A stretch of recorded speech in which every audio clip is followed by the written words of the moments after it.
Hey everybody, welcome on into the Delmarva Sports Insider, the top live and local show dedicated to giving you all local sports all the time.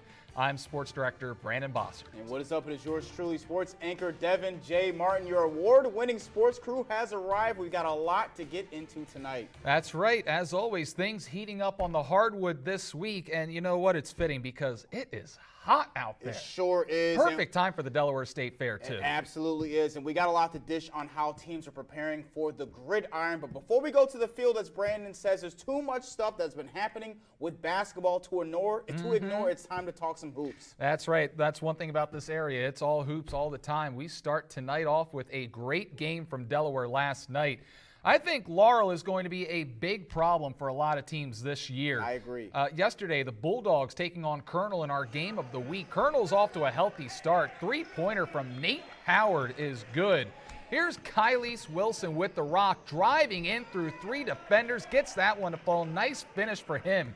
Now, if the Colonels are contenders in the North, it's because of this man right here. Number 5, Cam Lake. Watch out for him on the gridiron, too, because he's a pretty darn good wide receiver. From way back, the three-pointer falls. Colonels by 7. But that's when Dontarius Jones took things over. Here he comes cutting in, banking it home. Wilson driving the floor. There's the dish for Don, and Jones lays it in. And despite his slender frame, he can fight through the contact as well. He gets the bucket to fall 3 points the old-fashioned way. He gets it on the baseline, drives in, and an easy deuce. That's pretty. And how about from downtown? Cash money for Jones. He gave Cam Lake all he could handle on defense all night. And now for an exclamation point, Joe Parker gets up, the two-hand slams, Laurel storms back, and they win convincingly, 77-44. Yep, they look good last night. And now to another one from last night, Seaford and Central. No Brent Ricketts for the Blue Jays in this one. Clarence McBride, Allen's nice spin move and finish. And check out the sophomore, David Maker. Maker baking, cooking up a 3. Down it goes. Central showing that they will have some talent this season. They sure did. The roster says leak. We assume that sophomore Malik Bell with the rejection. Central looking good in the paint. Yeah, Bell answering the call on the other end, too. Kissing it off the glass. Great power move there from Leak. But even without Ricketts, the Jays still too strong in this one. Kareem Bolden going into his junior year. He'll be a big part of Seaford's team this season, not afraid to battle it out under the rim. Hit him right in the chest on that one. Yeah, exactly. Excellent movement right here. Swing past the other end. Three-pointer is good. Seaford takes it by a final score of 37-32. Braden, I'm really excited to see how the Blue Jays will bounce back from losing Tyrese Fortune to graduation this past season. I mean, Ricketts, as you mentioned, he wasn't there yesterday, but he will carry the Blue Jays a lot of the time against a lot of the competition they're going to be facing next season. But to get back to the state semifinals, they needed Fortune. And now that he's gone, the question is who is going to fill that void and relieve pressure off of Ricketts. And Kareem Bolden made some highlight plays. You saw him in that game against Central. But it'll be on him and others to step up and do that all year and show some consistency if the Blue Jays want some success. I noticed in terms of like the age of the Blue Jays, they lost a lot of seniors last year, and a lot of the players from last year were sophomores, so there's going to be a whole plethora of juniors. So they had a good run last year, a lot of experience that they needed last year, and hopefully they can take it into this upcoming season because they're going to need all they can handle. They're going to need Ricketts. Is going to need all that he can get to help them. Yeah, exactly. They're a very young team up there in Seaford. It kind of reminds me of Laurel from a few years ago. They've got a lot of players who were freshmen, sophomore last year. Coming up, they're going to be bigger players this year. But you know what? Last week, we said Laurel was going to be a problem. Well, you know what? I'm telling you, Dontarius Jones is going to be an absolute nightmare for these Henlopen defenders. I mean, this kid, we saw it on here. He put up an absolute clinic last night, putting up 27 points.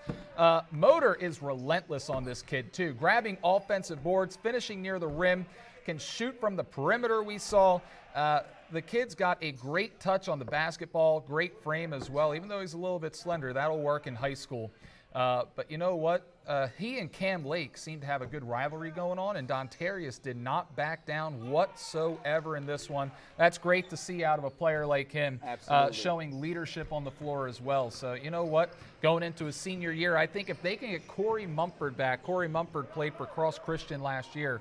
was with Laurel a couple of years ago. If they can get Corey Mumford back as well, that's going to be one scary big three for the Bulldogs. And you mentioned for Dontarius Jones being able to finish on the inside and also shoot threes. That's a monster combination, especially at the high school level. Most of the kids can either do one of those two things. They can either just only drive or they can only shoot.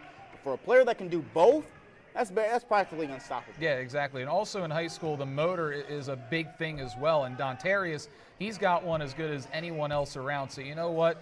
We're giving Dontarius a lot of love. And Kylese Wilson, great guard as well. I was talking to Butch Waller last week, the best player on your team. It's the man that's handling the basketball. And Kylese Wilson, he's a really good guard for Laurel as well. So I think we're going to see a lot of success from Laurel this year. They were pretty good last year. Right. I think they make that next step. And we'll see if Corey's there too, because if he is, then that's a scary team. And I'd love to see how they match up with the Blue Jays this year. That's going to be a lot of fun to see. Next week, actually, we get to see Laurel and Seaford coming up next week. Can't wait for that. All right, let's move over to Maryland now. Devin, we are now 2 weeks away from the playoffs of Maryland's Summer Premier Basketball League. Yep, and that means these games from this past Monday and next Monday will be used to wrinkle out all the irons in their team, all those fine lines. You know, you got to go and just Exactly. You want to go out and the devil's in the details. Exactly. That's right. You got the wrinkles. You have to iron them out. That's what these last two games will be. And now these games, as I mentioned, Brandon, are going to get a little bit more serious than the ones from the earlier in the summer league because again, we're getting closer and closer to the postseason of the tournament. Now, the first game we got from this past Monday was Kings taking on Hudson Auto Body. Malik Leatherbury with the rock, and you see him knocking down the three-pointer, but Hudson would keep fighting. Jaden Hudson fighting through traffic, gives it up, and they get the easy bucket down low to fall. Hudson would keep it close, but the Kings would never surrender the lead. Jalen DeShield takes it to the rack for two and lays it in. All right, but like we said, Hudson would keep fighting as Tyler Ball nails the nice step-back three-pointer. Tyler Ball from Salisbury School, he's a really good player.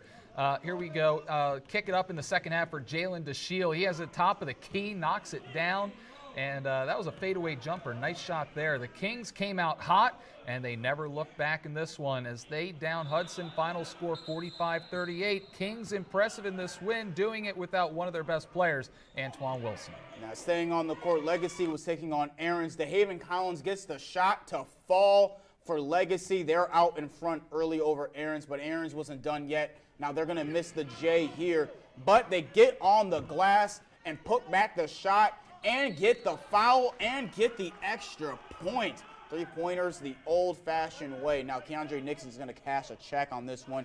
He banks in the shot off the pull-up with a hand in his face, and Aaron's keeping their foot on the gas. Nixon will strike again on the next possession.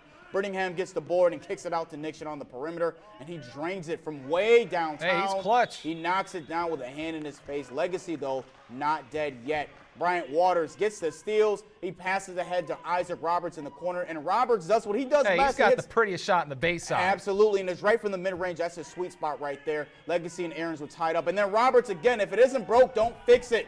The mid-range J is good. That puts a nail in the coffin as Legacy wins 46-38. Isaac Roberts is a big player that I see taking a big step for Parkside last year. He was a starter for the Rams last year as a sophomore, and in his junior year, he's going to be a key cog in the Rams offense. He's got a nice touch from the mid-range, but I'm looking to see what other surprises he has to add to his bag of tricks. Yeah, I know the score says that Snow Hill kept things close with Kings, Y-High, but Y-High was without Antoine Wilson, as we talked about. The game was a little bit sloppy from what Cole said for both teams. It's really hard to gauge where some of these teams are right now compared to where they will be at come the winter time. There's a lot of players who will be on the rosters who are not on the rosters right now. Yep. Y-High, I remember last year they had a bunch of kids join November, December, didn't really know what their roster was until around Thanksgiving or early It still worked December. out for them. I mean, they dominated the base side. Exactly. So, like we talked about last week, if they're going to win Y-High, it's probably going to be up to the starting five because last year they had a pretty decent bench. This year, Butch was telling me that, the bench is going to be the issue for them compared to years past, and that's going to be a pretty big issue for them. And as you mentioned, it compares to years past. I mean, even a little last year, if you could find a little crack in their armor, it was their bench. Their starting five was amazing, but the bench, the bench wasn't as up to par as the starters were, I should say, and I think it reared its ugly head in the state semifinals. That was one of the biggest reasons they lost the way that they did. But it wasn't a problem here on the shore. I mean, the teams, there weren't any teams that were able to really push them, and the only ones that really did was Queen Anne's, and who the Tribe swept, and Bennett, who was able to knock off one W over the Tribe at home. Now, Malik Leatherbury, Jaden Handy, and Jalen DeShill Andrews they have to fill the shoes of B.J. Cook and Jace Freeman. I mean, Wilson, he's going to carry the scoring load, but just like with Seaford, as we talked about earlier, and Brent Ricketts, Wilson's going to need support, and those three names are the guys that are going to have to do it if they want to duplicate last season's regular season success, only losing one game, and then going all the way to the state semis. And the thing about BJ is it's not just about the points that he put up, the rebounds that he got, the assists, the dishes. Right. It's about that leadership that he brought to the team, and Y-High is going to need that one player to step up and be that veteran in the locker room next season. But Keandre Nixon, once again, impressing for Pocomoke out there for Aaron's. And you know what? Got to say it again. Isaac Roberts, that is one impressive shot. He's got the prettiest stroke in the entire Bayside. He sure does, and he loves it right from the mid-range jump shot. I know a game against Decatur last year, one of my first games actually covering for 47 ABC, and he was the player of the game, knocking down J after J after J. They left him wide open in the mid-range. The mid-range is not dead, and if you can make it, you can obviously find a way to keep playing again. He started as a sophomore, so I think as a junior, he's going to take a huge step. He should take a huge step and develop even to an even better player than he already is right now. And Bryant Waters, another guy who we didn't after the whistle on last year as well. He's another really good player for Parkside, who's going to be a really good leader for the Rams as well. And we'll see how much talent Parkside has and whether or not they can bridge that gap between Bennett and Y-High in the city trifecta. All right, that's it for this block. Stay right there, though. After the whistle, we just mentioned it, is coming up next. You are watching the Delmarva Sports Insider. This is Coach McCormick from North Carolina High School, and you're watching Delmarva Sports Insider.